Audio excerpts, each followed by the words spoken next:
Hi guys! Live ulit tayo for our fourth free let review session.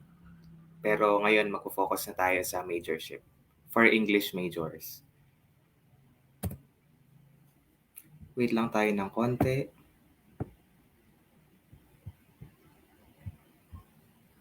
Free let review session. Ayan. Inopen ko lang dito sa akin para meron akong monitor. Hello po Ma'am Mariel. Nanonood po kayo. Shout out po. Musta po kayo dyan? Salamat po sa inyo palagi. Pwede niyo po i-share yung live natin guys para mas marami tayong ma-reach and hopefully makatulong ito lalo na sa ating mga English major kasi isa to sa mga mahirap na part ng board exam, especially pag English major, marami tayong mga tanong na mahirap sagutin. Kaya sana makatulong din itong mga technique natin and yung mga concept na maituro natin ngayon makatulong po sa inyo. Good evening po sa inyong lahat. Comment po kayo kung naririnig niyo ako, kung malinaw yung sounds. Good evening po sa inyo. Hintay lang tayo saglit.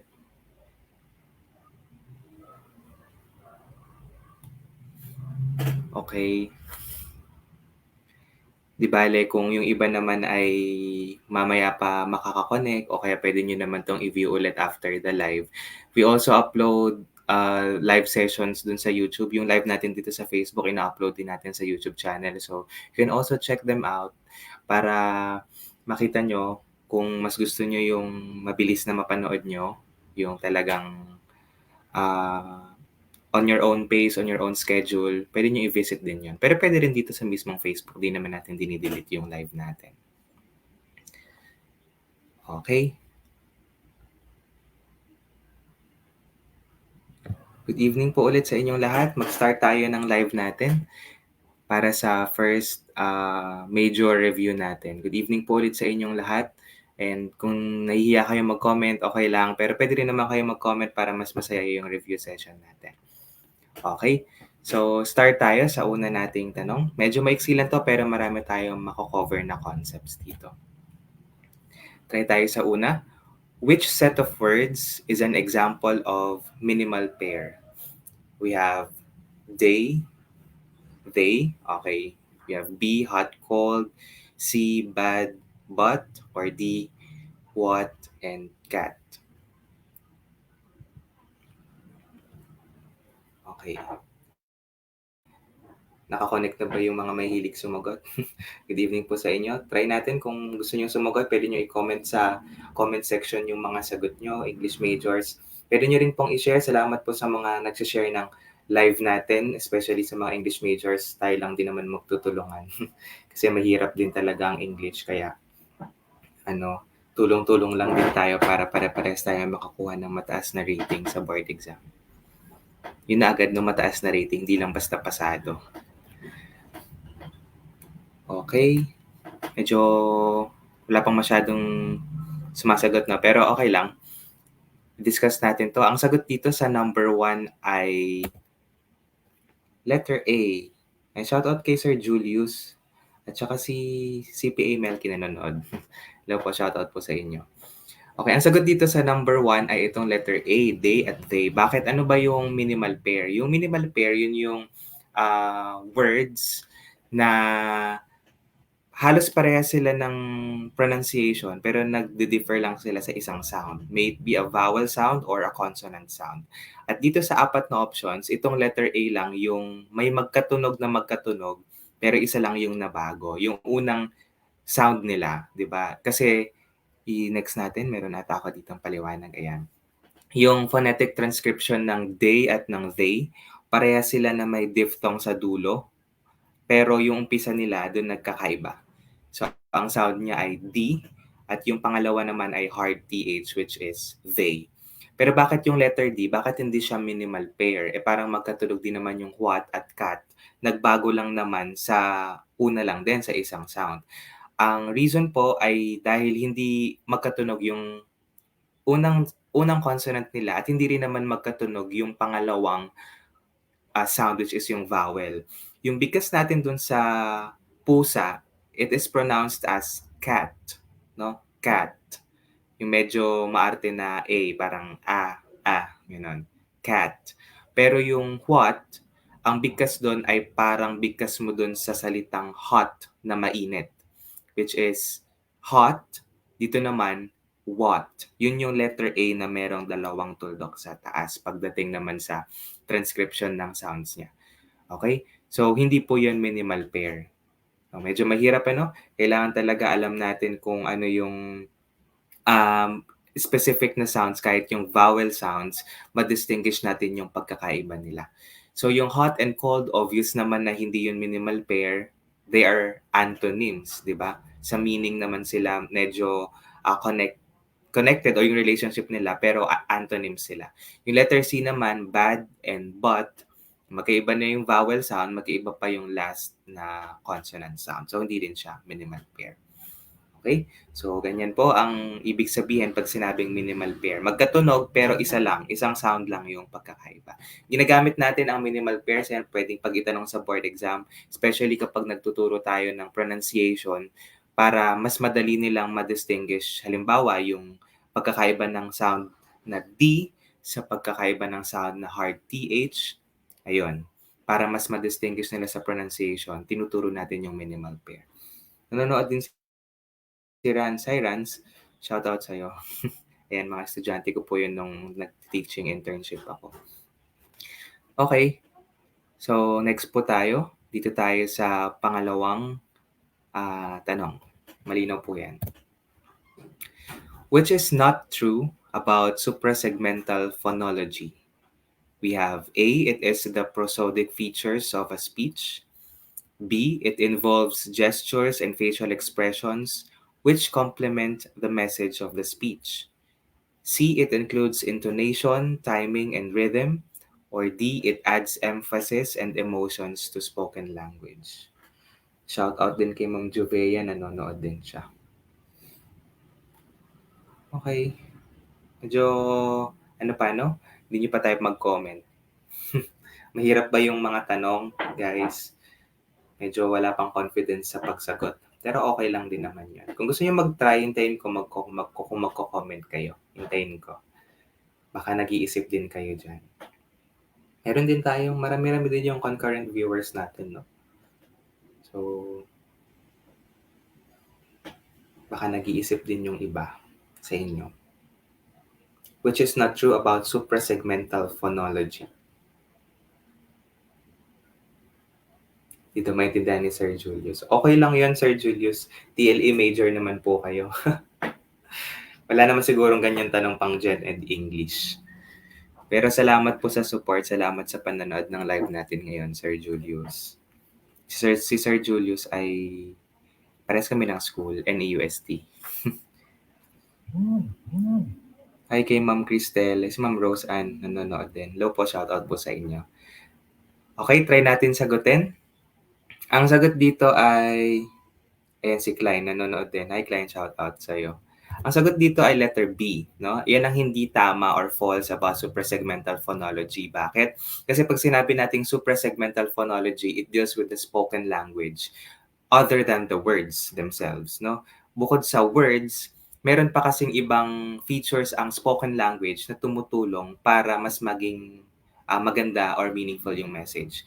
So, yung letter A, prosodic features, yan kasi yung ibang term for suprasegmental phonology. So, synonymous naman sila. Prosodic features, suprasegmental phonology. So, tandaan niyo po yun, English majors. And it also includes intonation, timing, and rhythm. Tama naman yan kasi nakakatulong sa spoken language yung intonation mo, yung juncture mo, kung kailan ka magpo-pause, kung kailan ka mabilis magsasalita o magmamabagal. It is also a part of suprasegmental phonology, yung timing, no? And we also have D, it adds emphasis and emotions to spoken language, which is very true, especially kapag ka na-master natin yung art ng intonation and timing, especially yung rhythm din. So those are all parts of spoken language other than words themselves. Yun yung suprasegmental phonology. For letter B, totoo naman yan na gestures and facial expressions ay nagko-complement sa message ng speech, pero hindi na siya part ng suprasegmental phonology. Okay? Kasi hindi na siya hindi na siya about sa vocal abilities mo or pag sinabi kasing phonology, it's about sounds, di ba? It's about sounds, it's about production of sounds. So, mainly lang siya for those which are connected sa spoken language. Okay? For gestures and facial expressions, hindi na siya kasama sa suprasegmental phonology. More on body language na yun, no? Non-verbal cues. Pero, oo, tama. Okay, makikireview muna kahit wala akong alam. Eto, mga nagko-comment natin dito yung mga hindi English major. Siguro nahihiya pa ang mga English major. Hello po, Dean Angie. Nanonood si Dean Cortez. Hello po, ma'am. Thank you so much po sa support po ninyo and salamat po lahat palagi. Thank you po. Good evening po sa inyo. Okay? So hopefully makatulong po sa inyo yan, English majors. Salamat po sa mga nag-share din ng live natin, no? Marami tayong ma-reach, marami tayong matutulungan. And this is also an act of giving back to the community din kasi nagtutulungan din naman talaga tayo. Okay, let's have number 3, which contains a bound morpheme. Ayan, medyo mas, medyo mas simple para sa mga English major, no? We have A, understand, B, sheep, C, airport, or D, remake. Pwede na mag-comment mga English major na medyo confident na sa topic na to. Morphology. Baka tanong din pala sa Gen Ed yung morphology, no? So kung meron ditong hindi English major na nanonood, tapos ma-encounter nyo yung morphology po ay study ng formation of words. It's about the formation of the words, yung pagbuo mo ng mga salita, kung paano mo dinadagdagan ng mga prefix, ng suffix, or other kinds of affixes para magbago yung meaning niya. Yun ang morphology. At morpheme naman yung tawag sa mismong unit o dun sa, para sabihin natin, set of letters na dinadagdag mo para magbago yung meaning. Okay? Hindi naman nawawala yung mga nanonood sa atin o nadadagdagan pa pero hindi sila nagka-comment. Okay lang. At least ngayon alam nyo na to. Okay, ang sagot natin dito for number 3 ay letter D, no? Remake. Pag sinabi kasi nating bound morpheme, yun yung type ng morpheme na kinakabit natin sa salita. Pero kapag hindi siya kinabit, hindi na siya magfa-function as a sole word, no, na may sariling meaning. Ayan. Letter D, tama, no? Kasi itong letter A, understand, no? Ano lang yan, may sarili na siyang kahulugan. Yung letter B naman, sheep, wala namang root word yan. Yan na yun mismo, no? Yung sheep, wala namang dinagdag dyan.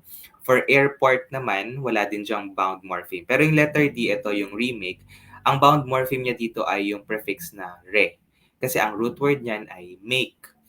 Tapos, dinagdagan natin ng prefix na remake, remake, no? And or re, yung prefix, is an example of bound morpheme. Kasi kapag tinanggal natin yung re, wala namang salita na re lang, no? Walang ganun. So, bound morpheme ang tawag doon. Yun namang salita na kahit na mag-isa lang siya pero may kahulugan siya, ang tawag naman doon ay free morpheme. Example niyan, yung sheep. That is a free morpheme kasi may kahulugan siya yung mismong word na yan, sheep. Doon naman sa remake, ang morpheme natin dyan ay yung re nga, which is a bound morpheme, and also yung make, which is also an example of free morpheme. Kasi yung make na salita, meron na siyang sariling meaning. No? So, yun ang morpheme, yun ang morphology. Ayan. Hi, Ma'am Angelica. Andiyan na si Ma'am Angelica, nakapag-comment na rin siya. Letter D. And si Ma'am Izare din, nagko-comment din. Shout out po sa iba pang nanonood, kay Ma'am Angelica Manuel, kay Ma'am Dezaline, kay Karil, at saka kay Ma'am Leslie. No? Nanonood sila. Salamat po ulit sa mga nag-share ng live natin. Thank you po sa mga may badge sa inyo. Let's have number 4. How many morphemes are there in the word disconnection? Ayan. Bibilang lang naman tayo dyan. No? How many morphemes are there in the word disconnection? Disconnection. 1, 2, 3, or 4? Pwede na po kayo mag-comment, mga English major na nanonood. Bibilang lang tayo diyan. Puwede nating bilangin yung mismong root word, isa na yon. Tapos bibilangin natin kung merong mga affixes na nadagdag. Kung ilan yung mga affixes na dinagdag natin, bibilangin lang natin yun. Merong sagot dito, letter B, number 2. Ayan, may paliwanag din si Ma'am Jenny. These and yung ION sa dulo. How about the others? Good evening po, Ma'am Jenny. Si Ma'am Jenny lagi nagko-comment yan. Every time nagla-live tayo. Ay, mali. Sige po, ano? Ano yung tama po? Sa board exam, pag nagkamali, nangyari din sa akin yun eh. Kasi ano talaga, confused ako kung pwede bang magbura or hindi. So nung Gen Ed tsaka Prof Ed, nagbura ako talaga. Sabi ko, magbubura ako. Sabi kasi nila pag daw nagbura, baka daw hindi na ma-read. Halimbawa, kung nagbura ka ng 21, baka 21 to 30 hindi na mabasa. So, pero nagbura pa rin ako ng Gen Ed at Prof Ed. Pero nung major, kahit may alam na akong isang number na mali yung sagot ko, hindi ko na binura kasi nakakatakot, major yun, baka mas ano. Pero sa experience ko naman, mataas naman ang rating ng kahit din yung Prof Ed tsaka Gen Ed na nagbura ako. So, depende sa inyo, kayong bahala. Okay, so ang tamang sagot po dito ay letter C, no? 3, tatlo, no? Tatlo yung ating ano dito, morphemes. Tama si Ma'am Jenny kanina na meron siyang dalawang bound morpheme, dalawang affix, which are this, yung prefix niya na this, at saka yung ION sa dulo. Dalawang bound morpheme yon. Pero isasama natin sa counting yung mismong root word o yung free morpheme. Kasi ang tinatanong naman dyan sa number 4, how many morphemes in total, no? Bound and free morpheme.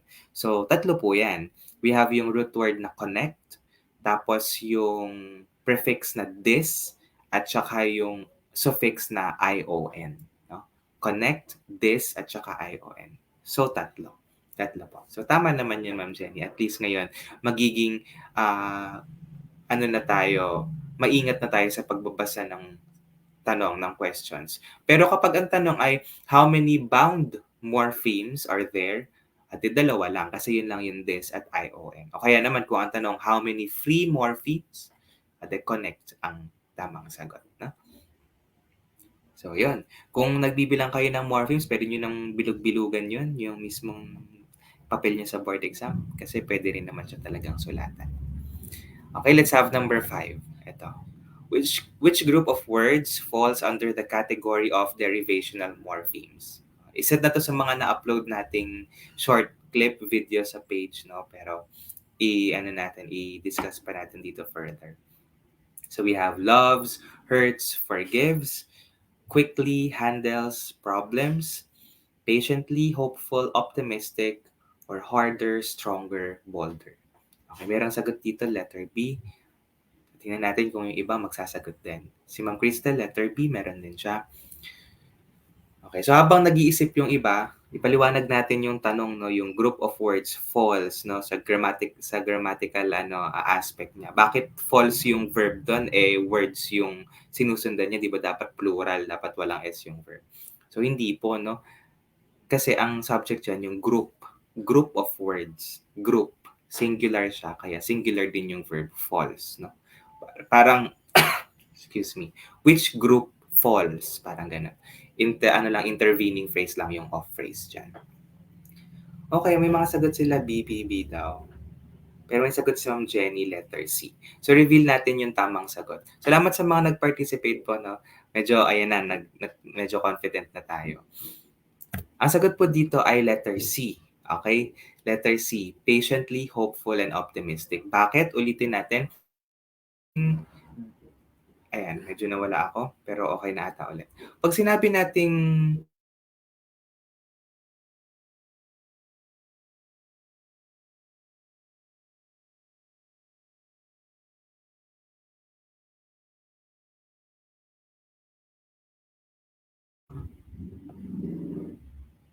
okay, ayan, bumalik na tayo. Every time nagla-live ako, no, may part na nawawala ako.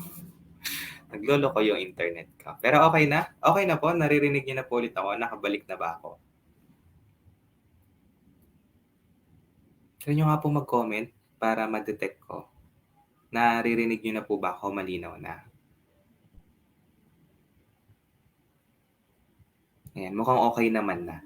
So tama si Ma'am Jenny, yung derivational morphemes, yun yung category ng morphemes na nagbabago yung grammatical category. So ibig sabihin, kung yung isang salita ay dating example, dati siyang noun, nung dinagdagan mo na siya ng morpheme, usually bound morpheme, kung nagdagdag ka ng bound morpheme sa word na yon, mapapalitan siya ng grammatical category. Yung noun puwede siyang maging verb o kaya puwede siyang basta ibang grammatical category o kaya naman yung isang verb, 'pag nilagyan mo siya ng bound morpheme baka maging adverb siya o kaya naman yung isang adjective 'pag dinagdagan mo ng bound morpheme magiging adverb siya. So, nababago yung grammatical category. Kapag hindi nabago yung category, ang tawag dun inflectional morphemes. So, dalawa lang naman yan, derivational morphemes and inflectional morphemes. Dito sa letter A, yung una, sabihin natin yung love, no? Loves. Ang root word niyan ay love, which can be a noun or also a verb, no? So, kung lalagyan natin siya ng letter S, loves, more on ano na yon, verb siya. So, medyo confusing, no? Baka isipin niyo love, noun, tapos naging verb. Pero pwede natin siyang i-consider na verb and verb, no? Parehong verb. Pero magiging mali pa rin talaga yung letter A dun sa panghuling example niya, no? Yung forgives. Kasi yung forgives, ang kanyang root word ay forgive, which is a verb. Nung nilagyan natin siya ng S, naging singular form siya ng verb na forgive. Pero same grammatical category pa rin siya. Verb pa rin siya. So, hindi siya derivational morpheme. Ang tawag dyan ay inflectional morpheme.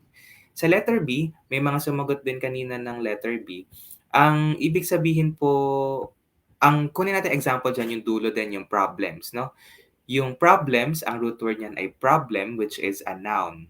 Nung dinagdagan natin ng bound morpheme na S, naging plural form siya, pero noun pa rin siya. Hindi nagbago ng grammatical category. So, hindi rin siya derivational morphemes. Yung quickly, sana, oo, pwede. Yung, kasi yung quick adjective, nilagyan ng ly, naging adverb. Pero ang hinahanap kasi natin ay group of words. So, kung sa isang grupo na yun may mali, may hindi derivational morpheme, magiging mali na yun lahat. So, mali din yung A, mali din yung B. Kasi meron sa kanilang at least one na hindi derivational morpheme. Yung letter D naman, lahat yan, puro inflectional morpheme. Kasi lahat yan, ang adjective ang root word ng lahat ng yan. Yung hard, strong, and bold. Tapos dinagdagan natin ng ER na bound morpheme para maging comparative form siya ng adjective. Pero hindi na bago yung grammatical category. Adjective pa rin siya. Pero yung letter C, from patient, which is an adjective, naging adverb siya nung dinagdagan natin ng ly. Yung hopeful, from the word hope, which is a noun, naging adjective siya nung dinagdagan natin ng full. Yung optimistic, ang root word niya ay optimist, which is a noun. Nung nilagyan natin ng IC, naging adjective, optimistic. So, yun po ang ibig sabihin ng derivational morphemes. Malinaw po tayo doon? Malinaw ba tayo sa mga nanonood natin na English majors? Pagkakaiba ng derivational and inflectional morphemes. Okay. Okay, malinaw po sa inyo. Try tayo sa susunod naman na tanong natin. Let's have number 6. Dito tayo. What kind of affix is in the word enlighten? We have prefix, suffix, infix, or circumfix.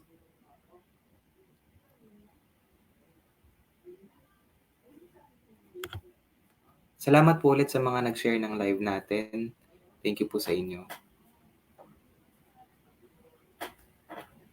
Sige, anong sagot niyo dyan? What kind of affix is in the word enlighten? Try kayo. Affix. So, determine nyo lang ulit yung root word. Ano ba yung root word? Tapos, ano yung mga affix na nadagdag doon? When we say prefix, o parang sa pre, no? Ibig sabihin yan before, sa unahan. Sa unahan may dinagdag. Pag sinabi naman nating suffix, sa dulo, may dinagdag. Pag sinabi nating infix, sa gitna nagdagdag. Pero pag sinabi nating circumfix, sa unahan at saka sa dulo. So, naka-enclosed. So, anong sagot po dyan? What kind of affix is in the word enlighten? May sagot si Ma'am Jenny, pero di pa siya sure. Letter D ang sagot niya.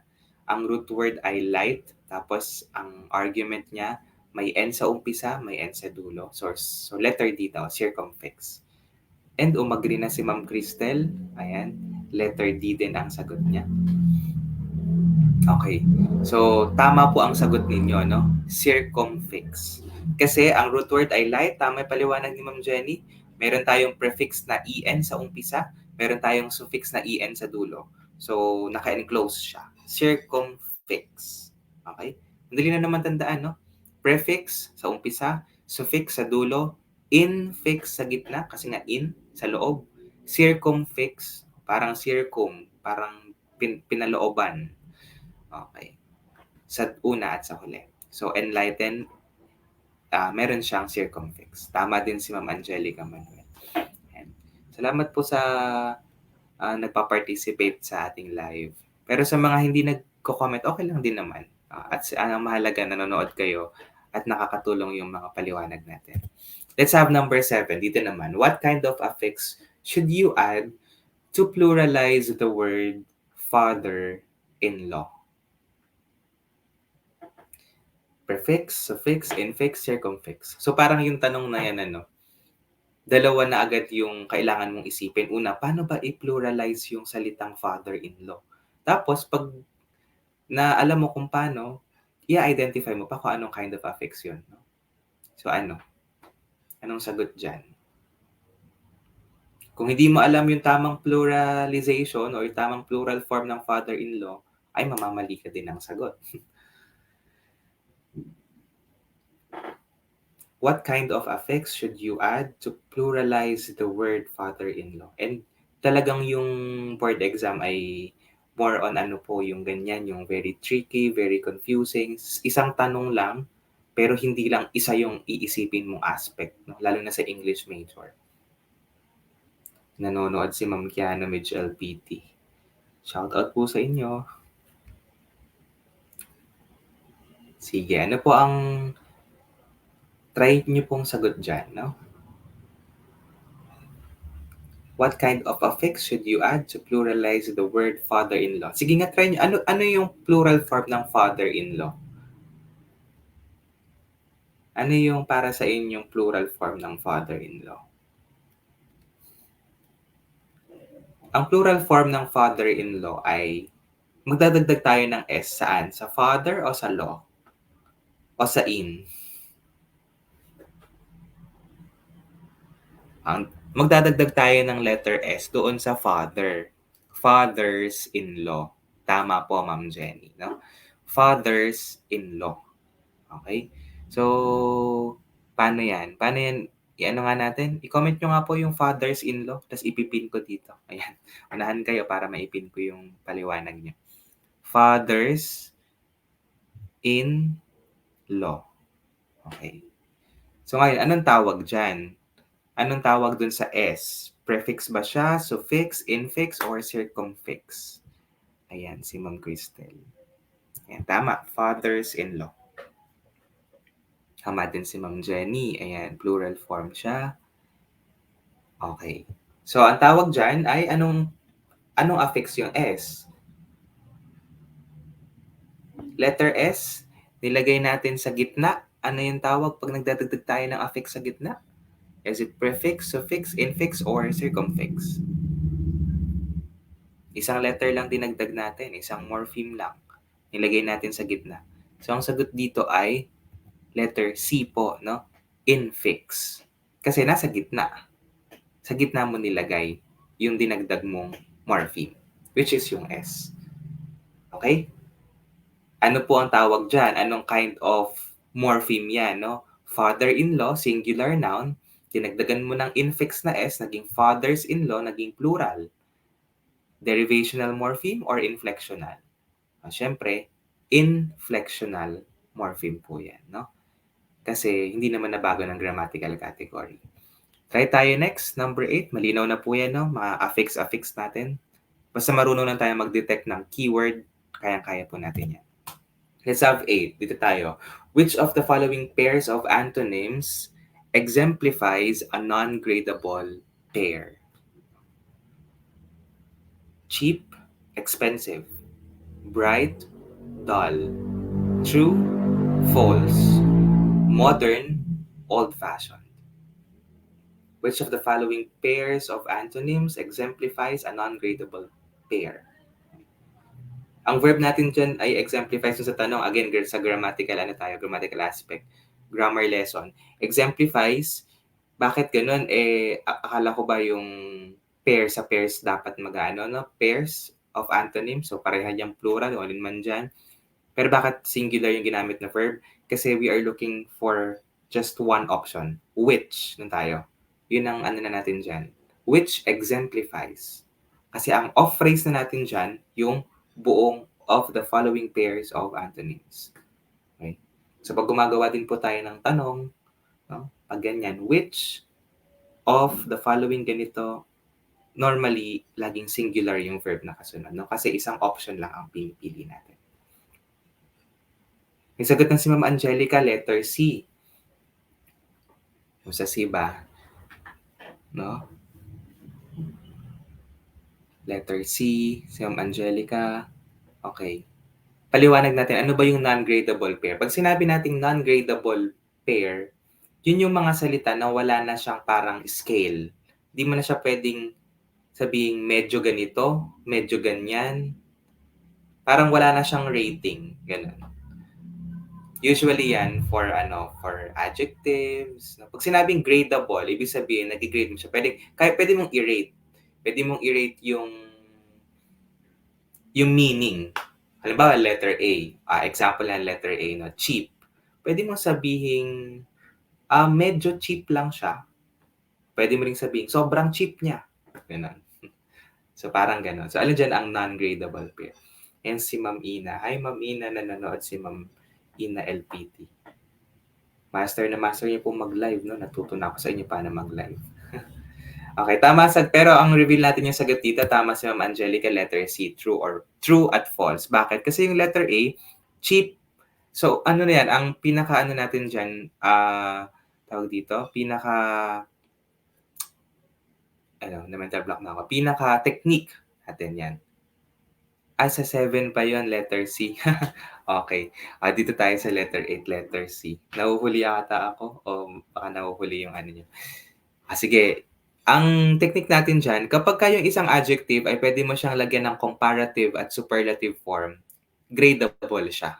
No? Gradable. Kasi pwede mo siyang i-compare eh. Alin ang cheap, alin ang cheaper, alin ang cheapest. Alin ang expensive, more expensive, most expensive. Pwede mo siyang i-grade, no? I-classify mo siya. Ganun din sa bright at saka sa dull. Bright, brighter, brightest. Dull, duller, dullest. Okay? Yung modern, ganun din. More modern, most modern. More old-fashioned, most old-fashioned. Meron din yung comparative and superlative form.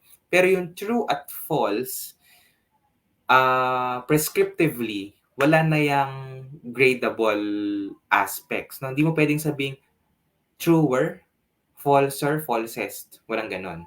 O kaya, very true.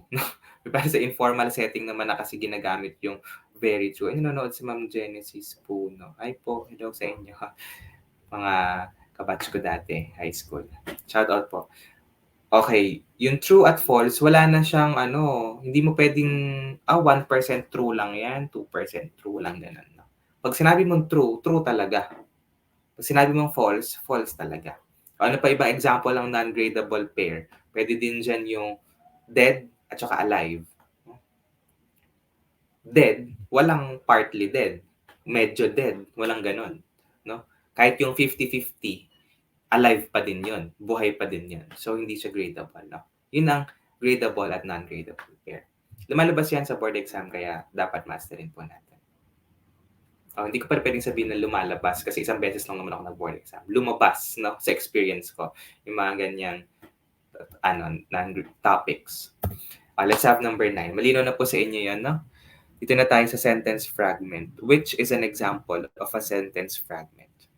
Yeah, that girl is new in this school. Get out. My favorite subject, English. Welcome. Sige po, ano po ang sagot niyo dyan?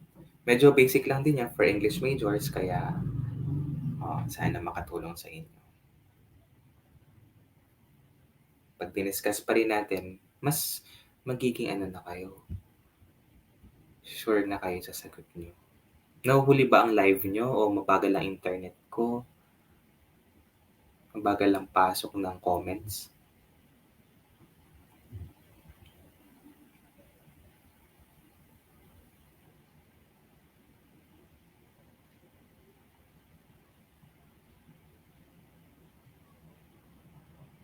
Ano po ang sagot niyo dyan? Sinare ko lang sa personal account ko yung ano. First time ko i-share. Okay. Wala pa? Kinakabahan din kayo magsagot? So, pag sinabi nating sentence fragment, yun yung hindi siya talaga sentence, no? Hindi siya sentence. Pag sinabi nating sentence fragment, wala siyang kasi kapag sinabi nating complete thought yung sentence, meron siyang subject and meron siyang verb. So kapag ang isa ay sentence fragment o hindi siya complete sentence, either walang subject or walang verb. Alin dyan yun? Alin dyan yung walang subject o kaya walang verb? Pwedeng may subject pero walang verb, o kaya naman may verb pero walang subject. Alin dyan ang example ng sentence fragment? Yung nagsagot dito si Ma'am Angelica, letter A. No? How about the others? Medyo tricky din kasi yung tanong na to. Yung item, yung option, especially yung letter A. Pero reveal natin yung tamang sagot. Ang tamang sagot po dito ay letter C. No? My favorite subject, English. Bakit? Kasi hindi naman yan complete sentence. My favorite subject, English, a positive kasi yun eh. So dapat, ano meron sa English? Is what? So dapat kapag magiging complete sentence yan, my favorite subject, English, is very hard. Favorite mo siya kahit hard. O kaya naman dapat my favorite subject is English. Yan, magiging totoong sentence na siya. Bakit yung letter A ay complete sentence? Usually, sinasabi natin, sentence fragment yung isang sentence or isang expression, no? Sentence fragment daw siya kapag ka nagsisimula sa mga relative pronouns like that, no? Pero in this case, yung that, hindi po siya nagfa-function as relative pronoun. That, yung word na that, it functions there as a demonstrative pronoun. That girl, yung girl na yon. So, yun yung subject. That girl. Ano yung verb dyan? Yung is, no? Is new in the school. Okay? That girl. Kapag sinabi na nating that new in this school, yun na yun. Wala na, yung that doon, relative pronoun na siya. Kaya sentence fragment na siya na maituturing. How about letter B and letter D? Get out and welcome. Meron niyang subject, no? Ano yung subject na? Hidden subject yan kasi imperative yan. Meron siyang verb, pero ano yung ano? Ano yung subject niyan? Ang subject niyan ay yung kausap, no? You. Okay. So, meron din, so complete thought siya. Parang letter B, you get out. Parang ganun. Letter D, welcome. No? It is also a complete sentence. Okay, so ang sagot po dyan ay letter C. Malinaw po yan. Ano tayo? Number 10. Try tayo isa. Dito na tayo sa mga cases of nouns. No? I made you breakfast. Which is true about the sentence. We have A, the verb is in past perfect tense. B, the sentence is not in active voice. C, you is the receiver of the action. Therefore, it functions as the direct object in the sentence. Or letter D, breakfast functions as the direct object. Sige. Try po tayo. Siguro kaya hindi po kayo nagko-comment nun, natatakot kayo baka magkamali. Pero okey lang magkamali, at least alam. At least alam na natin yung tama after magkamali, 'di ba? And okey lang din kasi healthy naman ang comment section natin. Kaya salamat po sa mga nag-participate. Meron din tayo ditong bago, Jofel Cañada, hello po sa inyo. Salamat po. Salamat sa panonood, salamat po sa pag-share ng live ulit. Okay, i-process natin yung options bago i-reveal yung tamang sagot. Yung verb diyan ay made, past perfect tense ba yan? Yung made, 'pag sinabi nating made, yan ay simple lang, simple past tense. Ang past perfect tense na tinatawag, yun yung may had. Had plus past participle, 'no? Puwedeng had gone, okay, mga gano'n. So, hindi tama yung A. Yung letter B naman, the sentence is not in active voice. 'Pag active voice, nauuna o subject dun yung doer ng action. Ang doer na action diyan ay I made. So, active voice siya, hindi siya passive. So, mali din yung letter B, 'no? How about letter U? U is the receiver of the action. Tama ba yun? Kung iisipin mo parang parang oo. Kasi para kanino ba yung ginawa mong breakfast, 'di ba? Para sa you, para sa kausap. Pero ang totoo po diyan ay hindi. Hindi yung you ang receiver na action diyan. Ang receiver na action diyan ay yung breakfast. What did I make?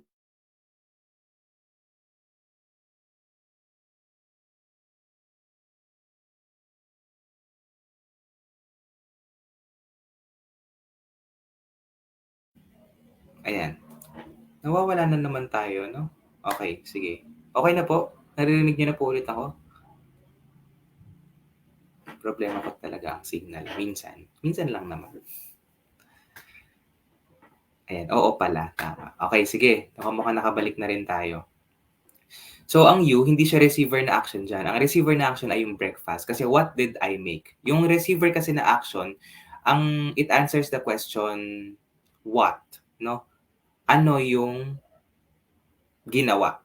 O ano yung ginawang action? Ano yung ni-made? No? Breakfast. So, ang direct object dyan ay breakfast. Kaya tama dyan, letter D. No? Breakfast functions as the direct object. Kung sinabi kasi nating direct object, yun yung nagre-receive ng action. Yun namang indirect object, yun yung nagre-receive ng direct object. Ano ba yung ni-receive ng you? Ginawa. Ano ba yung ginawa? Ikaw ba o yung breakfast? Yung breakfast, hindi ikaw yung ginawa. Ano yung i-receive mo? Yung breakfast, yung direct object. So yung you dyan, it functions as indirect object. So ang technique natin dyan, technique ko lang na ginagamit, ito type ko nga dito. Ano to, Taglish to kasi, ano yung ni tapos verb. Ito. Medyo ano siya, medyo nakakatawa siyang isipin, no? Pero makakatulong to sa inyo. Ito yung tanong ko talaga. Ito, tinatype ko lang. Ayan. Para mas madaling matandaan. Ito. Ayan. Pag direct object, ang tanong natin, ano yung ni, tapos idugtong mo yung verb na ginamit dun sa sentence. Pag indirect object, para kanino ni. O, yan ang template natin sa pagsagot, no? Ang verb sa sentence made, tanongin mo yung sarili mo, ano yung ni made? Breakfast. So, yun yung direct object. Para kanino ni made? You. Para sa'yo. So, yun yung indirect object. Simple lang yun. Sa karanasan ko, sa experience ko, laging tama yung lumalabas pag yan yung tanong na ginagamit. And actually, yung technique na yan, ano lang, naisip ko lang. Sariling, sa experience mo lang, parang sariling technique ko lang na ginagamit. Gumagana yan sa lahat, sa experience ko. So, kung example, halimbawa, I can buy myself flowers. O, sa kanta ni Miley Cyrus, I can buy myself flowers. Ang verb doon, buy. Ano yung ni buy? Flowers. Yun yung direct object sa sentence na yun. Para kanino ni buy? I can buy myself flowers. Para kanino ni buy?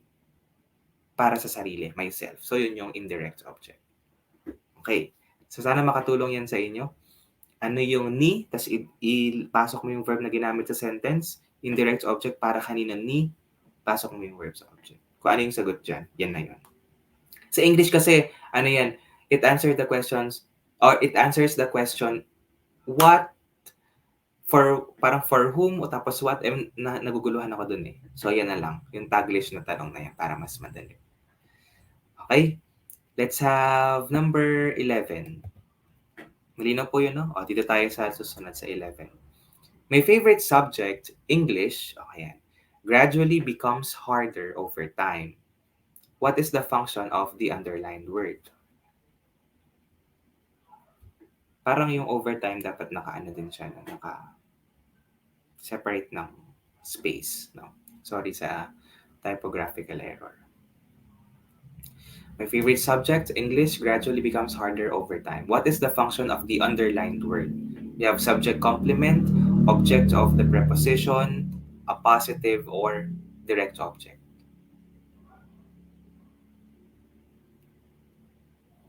Baka itanong niyo naman dyan, ano yung ni favorite? Oh, yung favorite, hindi yan verb ha?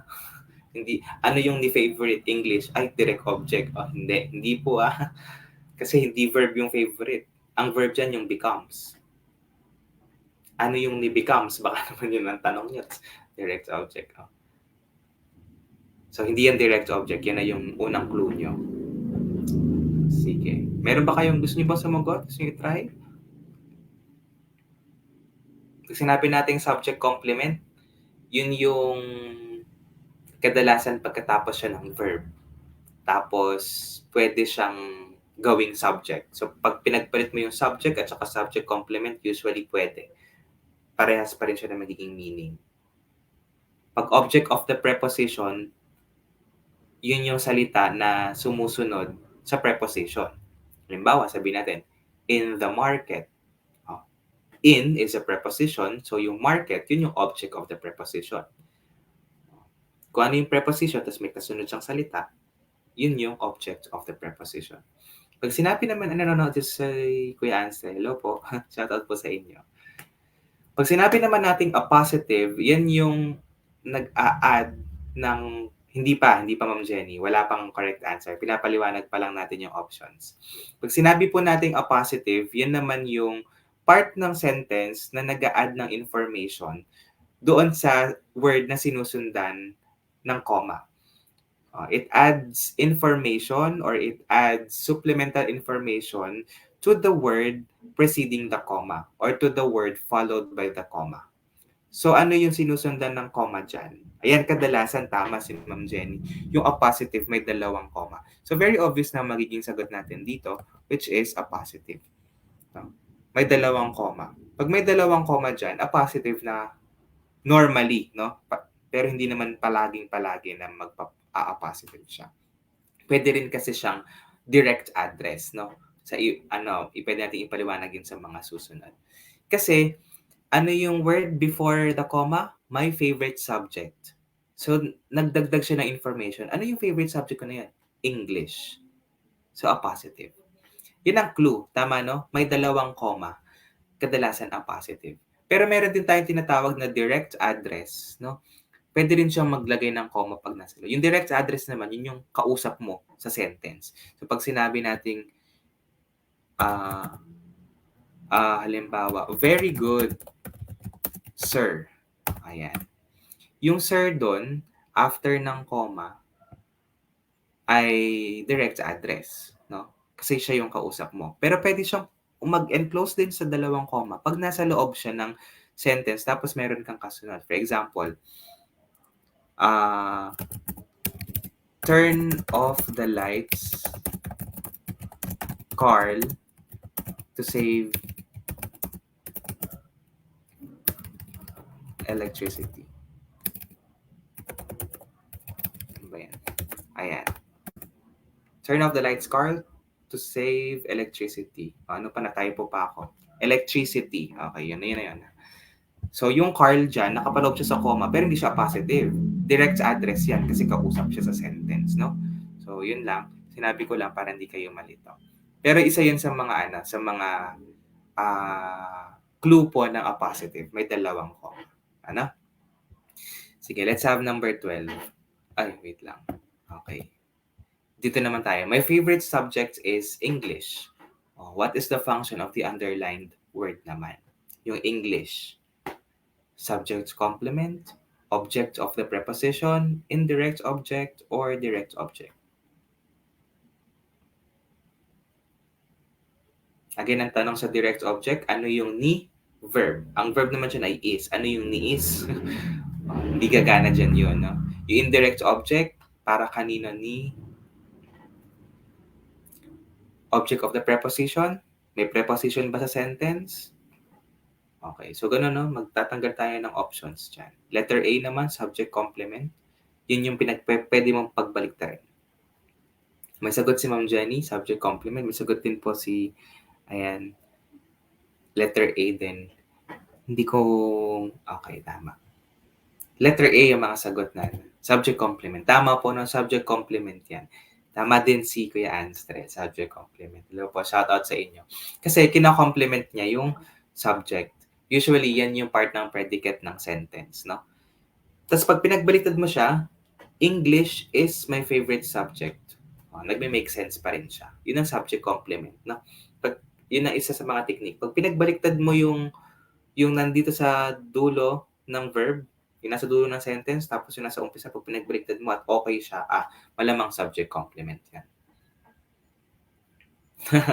Oo, nakakahilo po talaga yan. At marami pang types ng sentence patterns. Pwede nating i-discuss sa mga next live natin yan. Isang madali lang to. Pwede rin to sa Gen Ed, pumatak sa Gen Ed, no? Which of the following sentences is ungrammatical? We have A, I trust whomever you trust. We have B, all of the pie is missing. C, I am cleaning the house when they suddenly came. Or D, what do you expect me to do?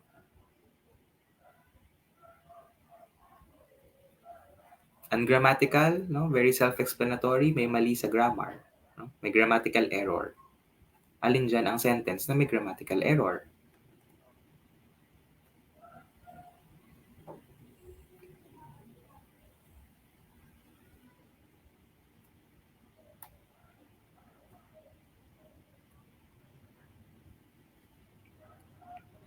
Sige.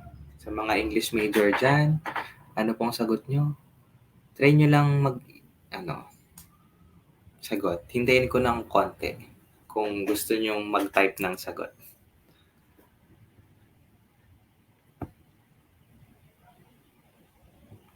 Dami din nag-share ng live natin. Salamat po sa inyo.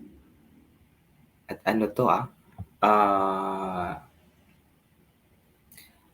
magandang way to talaga para makatulong tayo sa iba. Yung simpleng pag-share nyo po ng live natin. May sagot dito letter B. Okay. So, natin yung ibang options muna. Yung letter D, what do you expect me to do? So, tamang-tama naman yun, no? Sounds grammatically correct. And also, grammatically correct talaga siya. What do you expect me to do? So, we also have letter A, I trust whomever you trust. Tama din po yan, no? Whomever talaga yung tama dyan kasi ang whomever ay ginagamit natin as a direct object. Again, direct object, yun yung nagre-receive ng verb. Ano or sino yung ni trust. O yun yung whomever, yun yung tao na yun. No? So, pwede sa ibang review sessions, natin yung whomever versus whoever. Okay. Now, dito na tayo sa B at C. Merong sumagot ng B, meron din sumagot ng letter C. Hello kay Ma'am Evangeline Soriano. Bago din si Ma'am, ngayon ko lang nabasa yung kanyang pangalan. Shoutout po sa inyo. Salamat po. Mga taga saan po kayo, Ma'am Evangeline, Sir John Lord din? Hindi ko si ma-distinguish si Sir or si Ma'am Jofel Cañada, pero mukhang Ma'am dito sa profile picture. Cartoon kasi. Okay. Ito, si Sir Najiro meron din. Letter B. Hello po sa inyo. Bago din tong pangalan. Hello po, sir. Hopefully po nakatulong yung live sessions natin. Okay. Nakita niyo po ako sa TikTok, Ma'am Evangeline. Thank you po sa pag-follow 'no, and hopefully makatulong talaga 'tong Let Review sessions. Every week nagre-review po tayo, ayan. Okay, ayan, salamat po Ma'am Jenny. Anyway, tapos naman na tayo. Okay, ang tamang sagot, okay, mamaya natin i-reveal yung tamang sagot. Yung letter B, all of the pie is missing. Para siyang ungrammatical kung iisipin kasi baka ang iniisip niyong subject diyan ay yung all, 'no? 'Pag sinabi ko kasing all, lahat, so marami, plural, dapat are. Pero ang totoo po, sa grammatical ano, sa prescriptive grammar, yung all ay isang indefinite pronoun. Kasama na diyan yung some, o parang yun, some of the pie, gano'n, or all of the pie. 'Pag gumamit tayo ng indefinite pronoun like all or some o kaya none, ang verb po ay magre-refer doon sa, of phrase, 'no? Kung all of the pie, ang of phrase natin diyan yung of the pie. So doon po magre-refer yung verb natin. So sa madaling salita, ang letter B po ay tama. Grammatically correct po 'yan. Kasi magre-refer yung verb natin doon sa pie, hindi siya sa all. Magiging are 'yan kung all of the pies are missing. Doon siya magiging are. Pagka naman none of the pies are missing, gano'n naman siya. O kaya none of the pie is missing. Some of the pie is missing. Some of the pies are missing. So, ganun. Pag gumamit po tayo ng indefinite pronoun na all, tapos some, o kaya yung none, ayan, magde-depend po siya sa of phrase. Ang letter C, yan po ang sagot. Yan ang ungrammatical na sentence dito sa options. Kasi, meron tayong dalawang verb dyan. Yung dalawang verb dyan ay yung cleaning, cleaning, at saka yung came. Ito po ang tatandaan natin sa grammar, no? Kapag meron tayong dalawang action sa grammar, usually na nagkasabay, tapos gusto nating sabihin na yung isang action ay nangyari habang or bago or basta ganun, or habang nangyayari, kailangan magma-match sila. So tingnan natin dito, yung cleaning nasa ano siya, present tense, no? Present progressive tense. Tapos yun namang came, nasa past tense siya. So hindi siya magja-jive, no?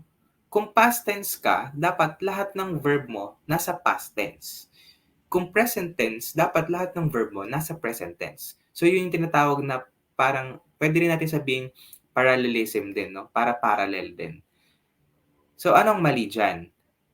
Yung came, it signifies na tapos na yung pangyayari, tapos na yung action. So dapat hindi siya cleaning, ay was cleaning.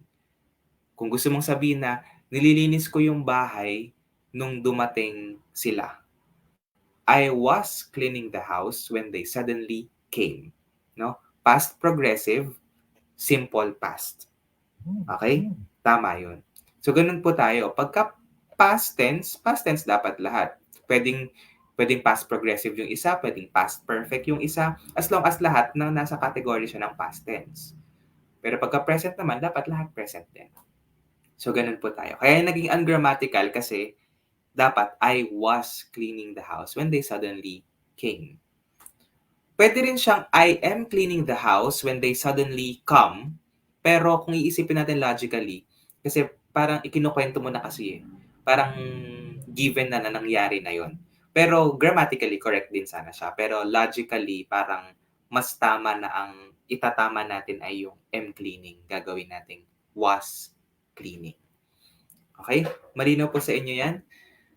Sa susunod na mga live sessions natin, pwede tayong mag-focus dyan sa mga tenses, no? Kasi isa rin yan talaga sa mga nakakalito. Napakaraming tenses sa English language. May past, may